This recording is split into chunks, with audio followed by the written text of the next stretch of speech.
Mommy, look. It's a pig. My daughter pointed at my sister, the bride, and exclaimed, "Sweetie, please stop." I hurriedly intervened, lifting my daughter into my arms to prevent any further outbursts. The relatives and acquaintances gathered at the wedding venue chuckled at the innocent mischief, seemingly unfazed. "Please don't say that." But, Although my relationship with my sister had always been strained, I wanted her to start her new life on a positive note after this special day. But my conscience shattered into pieces when my daughter innocently uttered those words. Let's rewind a bit. I'm Brenda, a 33-year-old stay-at-home mom. We live in a family-friendly apartment with my husband, Robert, and our daughter, Mia. Robert and I got married 8 years ago, and 3 years later, I became pregnant and gave birth. Robert dotes on our daughter. While some fathers might focus solely on work, Robert was different. He took paternity leave, which was rare at the time, and was fully involved in caring for our daughter. From diaper changes to preparing milk and baby food and even soothing nighttime crying. He handled it all flawlessly. Even now, as our daughter has grown, he continues to be an excellent caregiver, capable of looking after her even when I'm not around. Every time I see Robert bonding with our daughter, I'm reminded of how lucky I am to have married him. One day, Robert returned home from work with a beaming smile. When I asked, "Did something good happen?"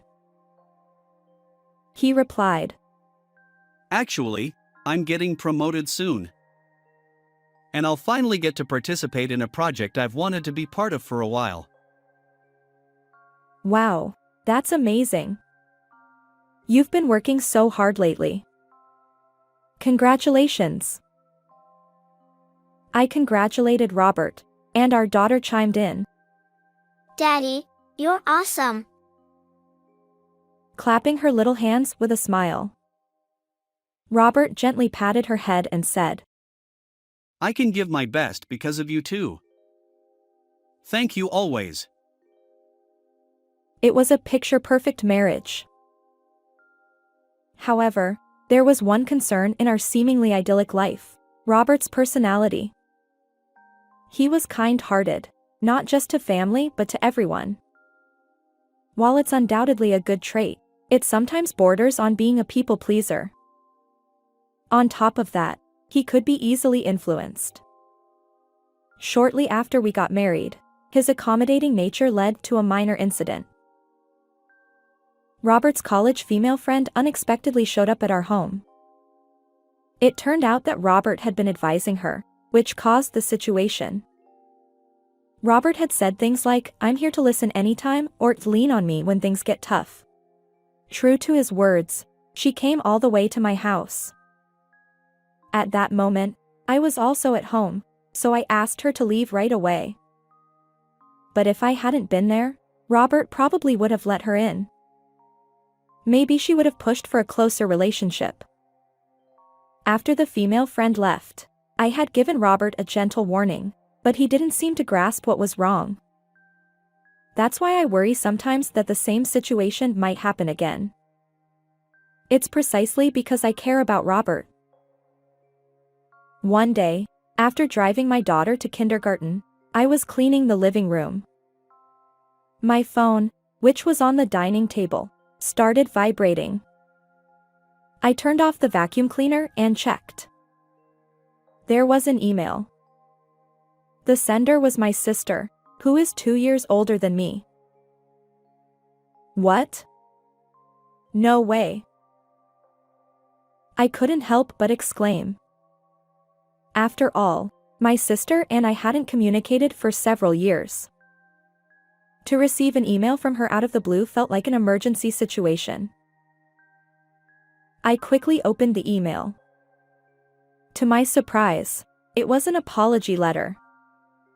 My sister, who is beautiful but has always been mean since childhood, treated me poorly.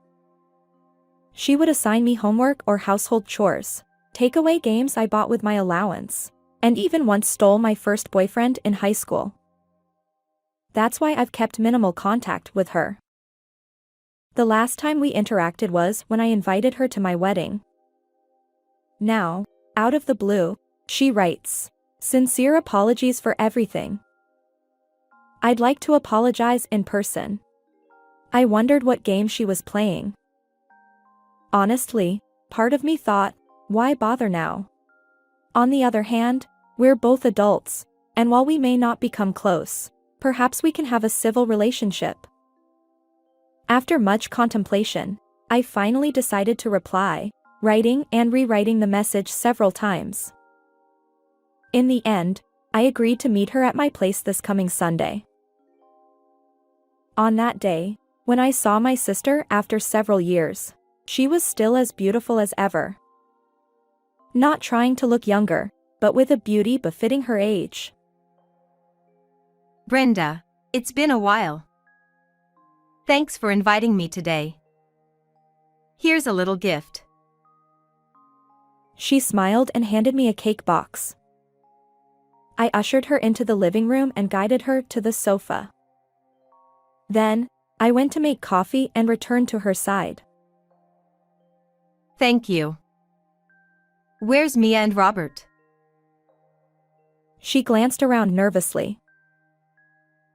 They're at the park right now, playing. They should be back soon. As I replied, she took a sip of her coffee. Suddenly, she turned to me, looking tense, and began apologizing. I'm truly sorry for being mean all these years. I've reflected a lot. It might seem late, but I realized if I don't apologize now, I'll regret it for the rest of my life. Come on, let's leave the past behind. As I said, her expression softened. It's okay. Water under the bridge. Let's keep in touch from now on. My words seemed to put her at ease. And there, my daughter and Robert returned from the park. I'm back. Oh, it's been a while since the wedding, hasn't it? Please make yourself at home.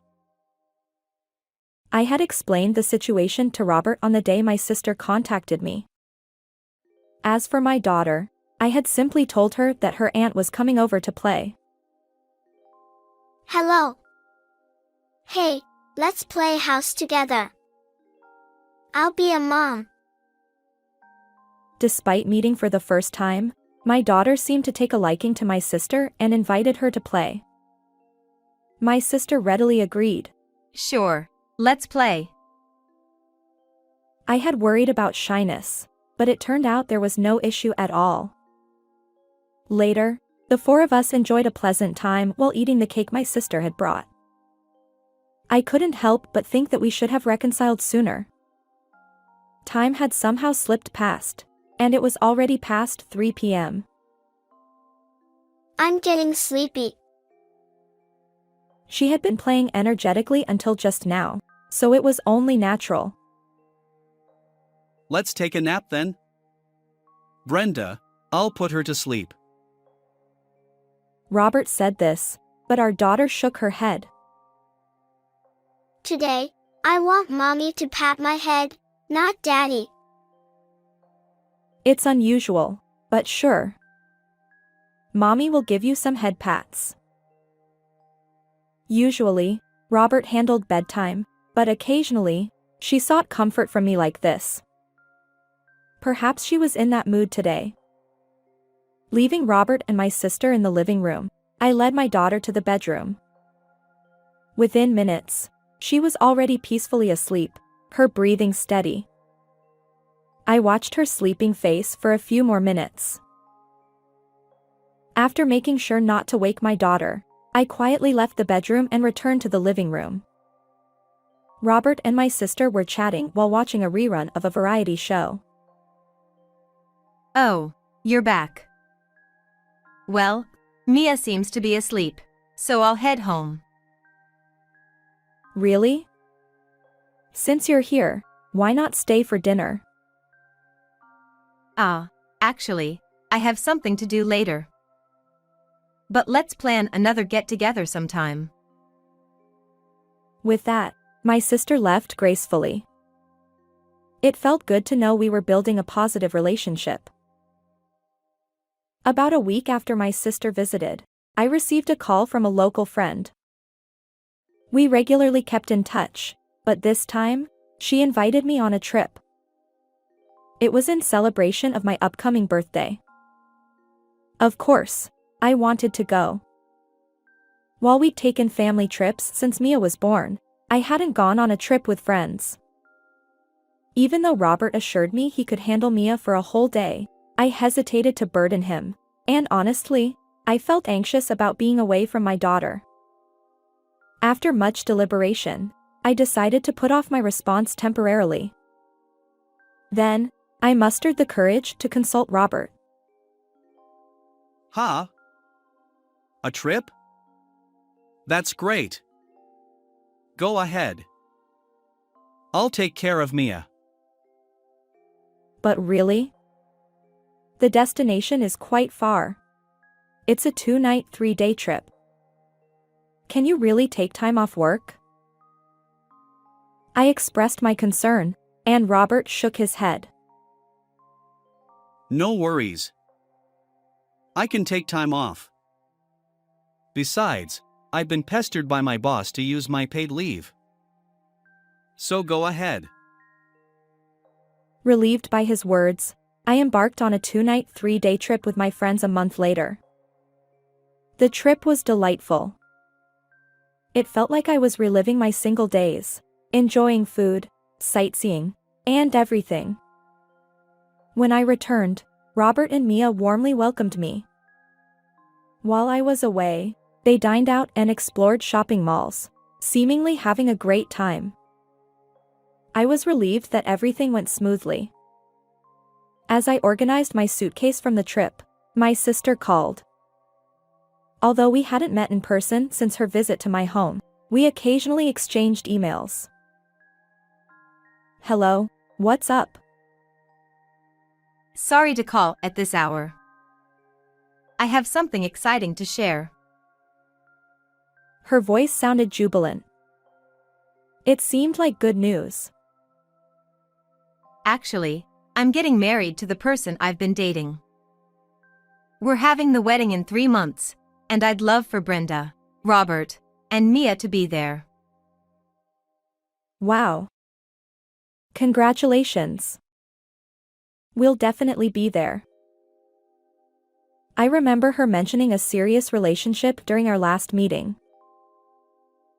Thank you. I'll let you know the exact dates later. Bye. With that, she hung up. Clearly, she was overjoyed about the proposal. I immediately told Robert and Mia about my sister's upcoming wedding. Both of them were genuinely thrilled, treating it as their own celebration. While I didn't think my young daughter fully understood, her happy expression said it all. Over the next few weeks, Robert's work suddenly became hectic. He had rarely worked overtime before, but now he was doing extra hours and even working on weekends. He explained that he'd been promoted and was joining a new project, so it was unavoidable. Despite this, Robert still made sure I had time to myself. It was a kind gesture, but I worried about the burden on him, juggling work and taking care of Mia. When I expressed my concerns, Robert smiled gently and said, Being with Mia rejuvenates me. Plus, I can focus on work because you're holding down the fort.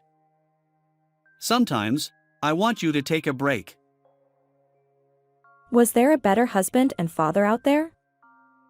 I truly felt fortunate to have Robert by my side. At that moment, I believed it wholeheartedly. One day, my daughter wore an unusual frown. Concerned, I asked her what was wrong, and she said, I want to play with Daddy. He never plays with me. It's true that the frequency of their playtime had decreased, but even when I was away, they should have spent time together. Understanding the situation might be challenging for my 5-year-old daughter. Well, you see, Daddy works hard for Mommy and Mia. So even if he can't play a lot, you shouldn't be selfish. Remember how you both play pretend together when I'm not around? As I explained this, my daughter made a strange face. Then, as if wanting to say something, she mumbled, ultimately saying, "It's nothing." She pulled a nearby towel over her head and fell asleep. I thought the terrible twos were over, but maybe not. Since that day, neither my daughter nor I mentioned the issue of Daddy not playing with her. And then, after some time, it was finally my sister's wedding day. Our whole family attended. My daughter was excited, dressed in a beautiful dress. I hoped she'd stay quiet during the ceremony. The venue was filled with our relatives, the groom's relatives, and friends and colleagues from both sides. Everyone sat expectantly on the long chairs next to the chapel, waiting for the main event. The groom finally appeared, a handsome man working for a renowned company. Then, at last, my sister, the bride, entered. Escorted by our teary-eyed father, she took that decisive step forward. "Ah, a pig." As soon as my daughter saw my sister's face, she pointed and burst into laughter. "Yesterday, when Mommy was out, she came over. Daddy played piggy with her the whole time and didn't play with me. It's been like this lately. Daddy only plays with her." My blood ran cold. So, Robert had pushed me aside and engaged in an affair with my sister while I was away. I had thought he was a good husband, a good father, but it turned out I'd been betrayed all along. I glared at my sister. She looked momentarily startled but pretended not to hear, attempting to continue the ceremony. However, her plan backfired. One of the attendees, who had heard my daughter's words, loudly chimed in. "Both my friend and I have had our boyfriends stolen by her." Presumably, she was one of my sister's friends. Perhaps she had also recently reconciled after being apologized to? Maybe that triggered the localized buzz, which now spread throughout the entire venue. Whispers erupted from various corners. A pig? Did she say oink oink? My sister finally couldn't bear it any longer. She tore off her veil and slammed it onto the floor. What nonsense! Obviously, that's a lie. Who would have an affair with such an ugly, unremarkable man? Especially my sisters? Her words irked me, and I couldn't help but retort. A leopard cannot change its spots. You've always been mean to me, and your apology was just a ploy to steal Robert.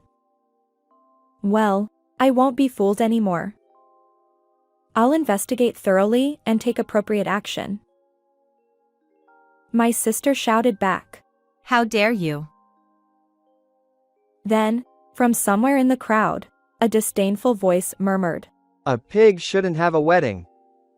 Everyone except the bride and groom's relatives burst into laughter. The venue staff tried to regain control, but it was too late.